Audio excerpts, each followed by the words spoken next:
السلام علیکم، بسم اللہ الرحمن الرحیم۔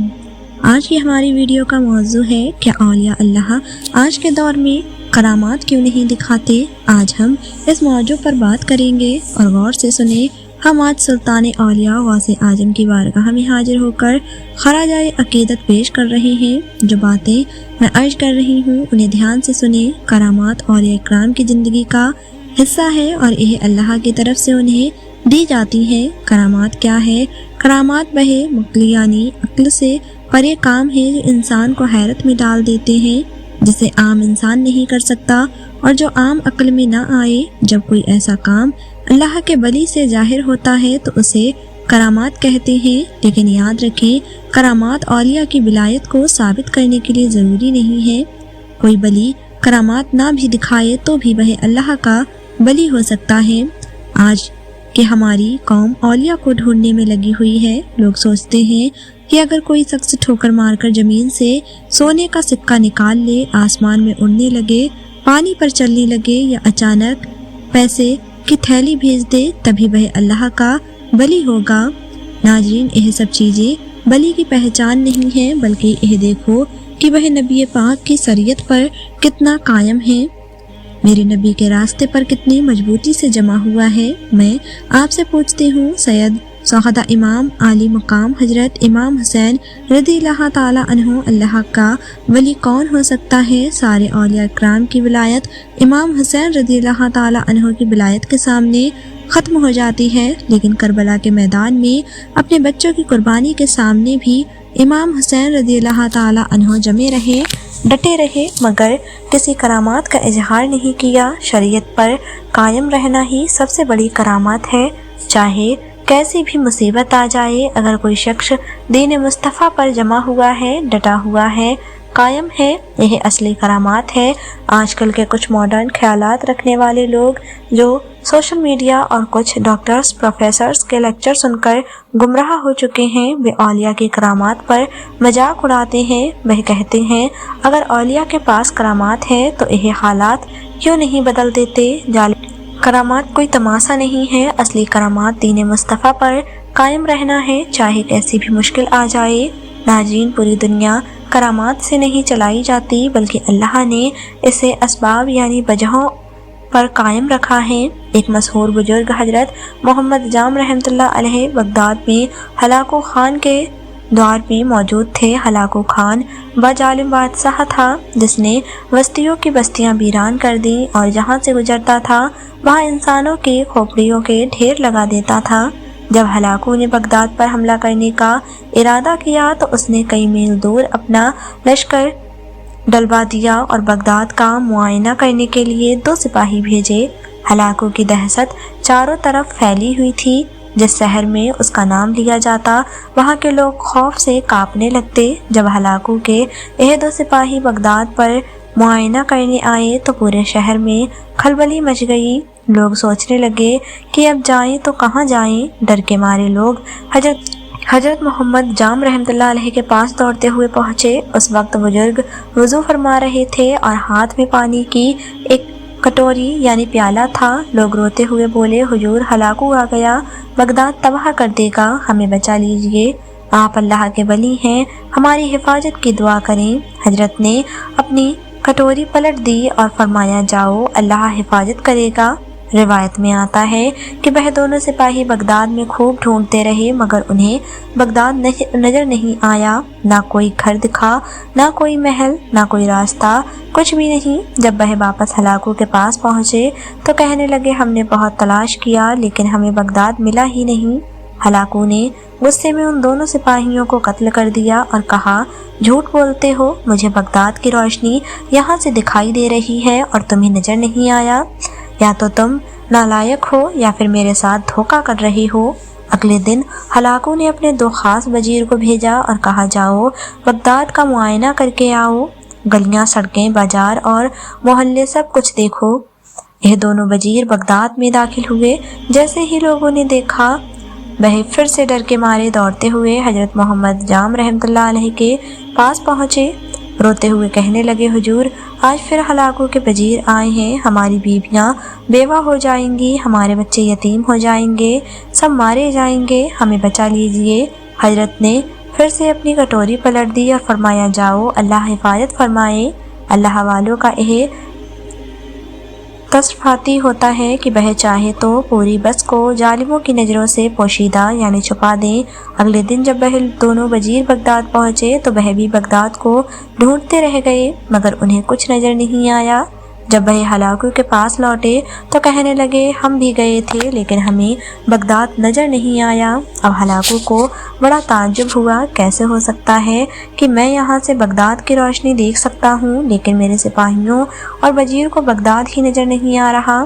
تیسرے دن ہلاکو نے غصے میں کہا اب کسی کو بھیجنے کی ضرورت نہیں، اس بار میں خود جاؤں گا، فوج کو تیار کرو۔ پوری فوج کو لے کر جب وہ تیار ہو کر بغداد کی سرحد پر آ کر کھڑا ہو گیا، اس کے جنگ کا بگل بجا اور تباہی کی آوازیں آنے لگیں۔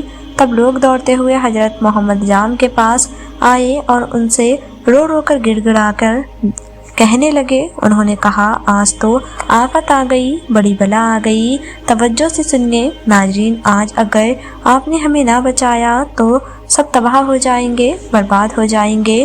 جب آپ اپنی کٹوری اٹھا رہے تھے تو غیب سے ندا آئی، میرے محبوب بندے کب تک تم اپنی کٹوری اٹھا کر انہیں بچاتے رہو گے؟ انہیں مہلت دی گئی تھی اپنے اعمال درست کرنے کی لیکن انہوں نے نہ توبہ کی نہ اپنے اعمال سدھارے، اب انہیں ان کے حال پر چھوڑ دو۔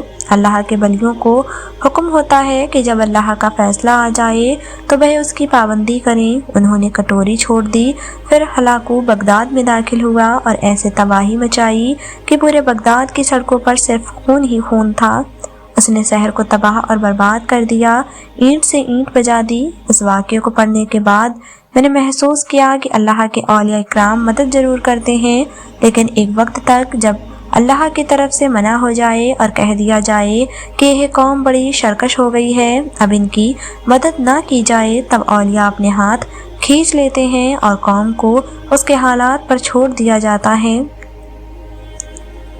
ناظرین، اولیاء اکرام کی کراماتوں پر طنز کرنے والوں سے میں یہی کہوں گی کہ وہ چاہیں تو پل بھر میں حالات بدل دیں، چاہیں تو زمین کو الٹ پلٹ دیں، لیکن وہ اللہ کے حکم کے پابند ہوتے ہیں۔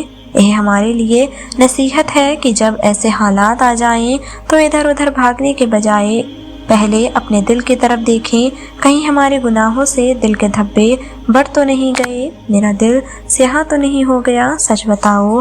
ناظرین، اتنے سخت حالات کے بعد کتنے لوگوں کو یہ توفیق ہوئی کہ رات کے اندھیرے میں بیٹھ کر رو لیے ہوں، توبہ کر لی ہو۔ اگر فلسطین اور غزہ کے مسلمانوں کی حالت دیکھ کر تمہاری روح تڑپتی ہے اور تم اپنے اعمال کی اصلاح کے لیے توبہ کر لیتے ہو تو یہ اللہ کی بہت بڑی نعمت ہے، پھر تمہیں کسی کرامت کے ظہور کی ضرورت نہیں، تمہارا بدلنا ہی دنیا کے حالات کو بدل دے گا۔ لیکن اگر تم انہی حالات پر قائم رہے تو پھر کرامات سے بھی کچھ نہیں بدلے گا۔ قرآن میں میرا اللہ فرماتا ہے بے شک اللہ تعالیٰ اس وقت تک کسی قوم کی حالت نہیں بدلتا جب تک وہ قوم خود اپنی حالت بدلنے کا ارادہ نہ کریں۔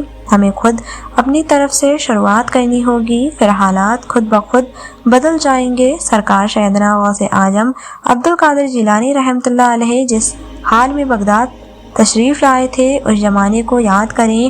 وہ ایسا زمانہ تھا کہ حق بولنا ظلم بن چکا تھا، شیعہ نواز خلیفہ حکومت کر رہے تھے، حضرت ابو بکر اور حضرت عمر رضی اللہ تعالیٰ عنہ کا نام لینے پر بھی مسجد کے دروازے پر کوڑے مارے جاتے تھے۔ یہ وہ حالات تھے جب علماء کی زبانیں خاموش تھیں، وہ بول نہیں سکتے تھے، خطبہ دینا تو دور کی بات تھی، جو خالی وقت چاہتا تھا بس وہی کہا جاتا تھا۔ آج جیسے صدیوں سے یہاں یہی رواج چلا آ رہا ہے، بادشاہ کی حمایت میں، اور بادشاہ جیسا چاہے ویسے ہی مسجد کا مولوی بھی بولتا رہے گا۔ شریعت کیا کر رہی ہے؟ میرے مصطفیٰ کریم صلی اللہ علیہ وسلم کی تعلیمات صح کی حمایت کا یہ دور غوث اعظم کے زمانے میں بھی تھا۔ اس وقت حق بولنا بہت بڑا جرم تھا، علماء کو مارے جاتے تھے۔